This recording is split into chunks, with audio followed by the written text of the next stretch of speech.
This is a teardown of a Zosi H.265 Plus network video recorder, and the model number is ZR08DP with a 1 terabyte hard drive. No clue if it works, don't really care, don't want it on my network, simple as that.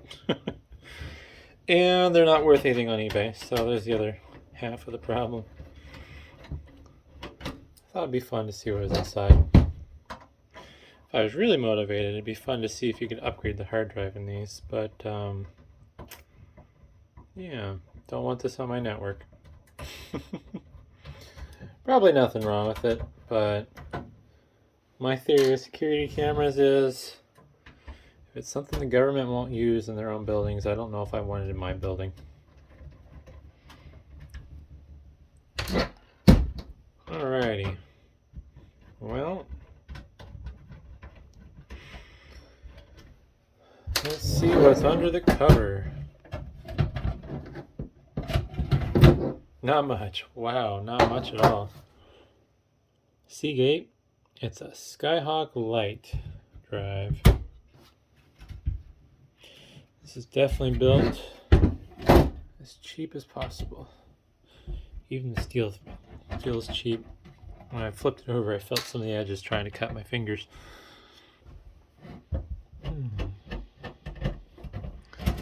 Luckily, at least when it comes to hard drives, it's kind of hard to cheap out on those. Solid state drive is a different story.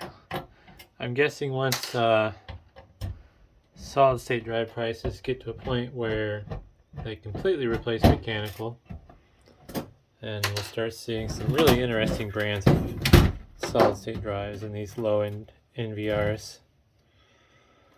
But I don't know. Runtime on this is probably gonna be horrendous, but I'll throw it in my terabyte drive pile to save. SATA power breakout cable. It does use a normal SATA cable for data. Little breakout power for front display, which consists of 3 lights. I'm not sure what that hole will be for. Infrared remote? I don't know. I am surprised that they used antenna wires that are removable. Also, I'm noticing that this is probably bad anyways, so I'm not losing much by recycling this. If you haven't already spotted why it's bad, I will show you in a second. Anyone who's worked on electronics long enough, though, will see it right away, I think. Depends how obsessive you are. It's always the thing I look for when people throw vintage motherboards up, or photos of vintage motherboards up on Twitter. Well, maybe I'm wrong. I thought maybe this cap was puffed up, but it's just how the light reflected. It looked weird. It made it look like it was risen up on at least this part of the little triangle. But yeah, not much to see there. One of the cool things about these, though, that I'm seeing is it's a really small, simple board. I'd almost, if it were me, take it out of the housing and make my own, or conceal it somewhere where they can't get to it, because usually that's what you see happening with security cameras and break-ins. People just try to steal your NVR, because, well, ain't gonna do any good if you don't have it. But either way, you can steal the MAC address of this wireless card that's going to get recycled. Cute little thing. If I was motivated, stuff like that's probably worth salvaging, but yeah, too much work. Does have a CMOS battery for the clock, a little buzzer speaker there, and that's a bodge wire. Huh. I wonder if that's from a mistake, or if that's like some sort of programming thing where they run that wire to tell us what it is. So the next thing to do, I think, is going to be to pull the heatsink off. I'm hoping it'll just pop right off.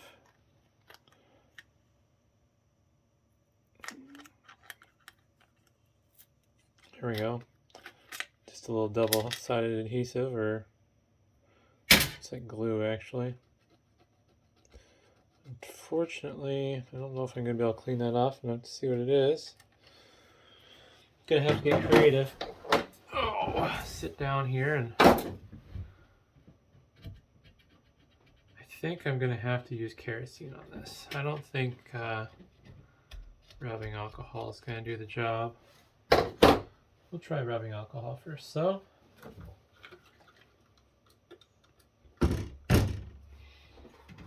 probably out frame, but I will be back in frame in a second.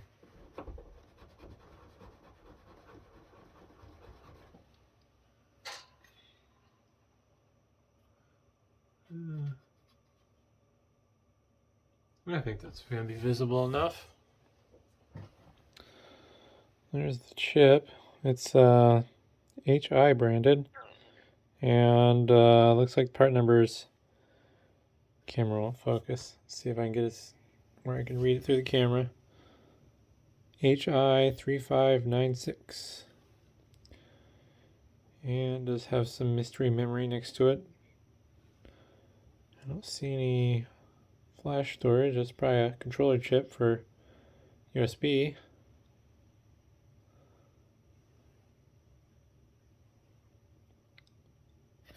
One of these smaller chips might have the programming for the software that runs this. But there's the back side. It's passive. Looks like probably a power transistor there. It's kind of in line with where the power input would be. But yeah, I think that pretty much covers it. Boy, this is really cheap feeling. The edges aren't deburred. They're just cutting into my fingers, and then the way they stamped it doesn't look very nice. Interesting. But hopefully that's interesting, and thanks for watching.